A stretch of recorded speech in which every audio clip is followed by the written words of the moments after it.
त्यांना जिवंतपणा आणण्याचं काम कलाकार करतात. भगवान महादेवाचं तांडव नृत्य हे तुमच्या पुढे जे थोडंफार सादरीकरण जे केलेलं आहे, तर जसं की पोलीसवाल्याला जर पाहिलं तर माणसाला जेलची आठवण येते, आणि डॉक्टरला पाहिलं तर माणसाला दवाखान्याची आठवण येते, आणि साधू संतांना पाहिलं की माणसाला देवाची आठवण येते. तशा पद्धतीनं तुम्ही मला पाहिलं म्हणजे तुम्हाला महादेवाचे इतक्या हे जे आत्मस्वरूप आहे, हे आत्मस्वरूप वेगळं नसून सगळं काही एक आहे.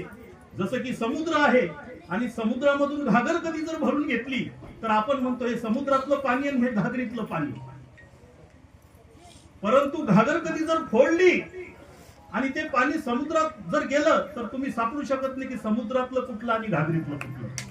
तसं हे आत्मतत्व आहे. आपल्यामध्ये जे काही विद्युत पॉवर आहे, बल्ब चालू आहे, स्पीकर चालू आहे, सगळं चालू आहे. विद्युत एकच आहे, आत्मा एकच आहे, पॉवर एकच आहे की तुमच्यामध्ये माझ्यामध्ये सगळ्याकडे आहे.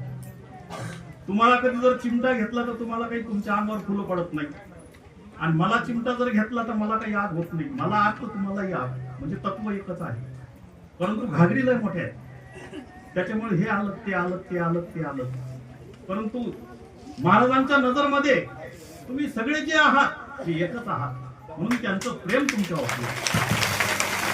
आपण भ्रमित होतो, आपण भ्रमित यासाठी होतो कारण की आपल्याजवळ अज्ञान आहे, आणि संत हे शांत झालेले असतात.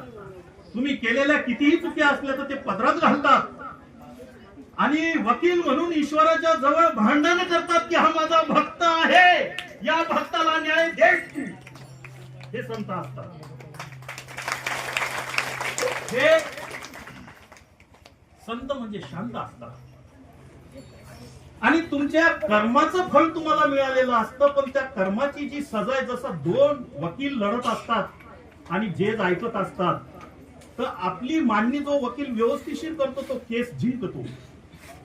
म्हणून आजकाल तर जिकडं तिकडं महाराज लोक झालेले आहे. मी अंधश्रद्धेचंही काम करतो. सत्य जे आहे सत्य आहे म्हणून मी इथपर्यंत पोहोचलो, नसता मीही पोहोचत नाही.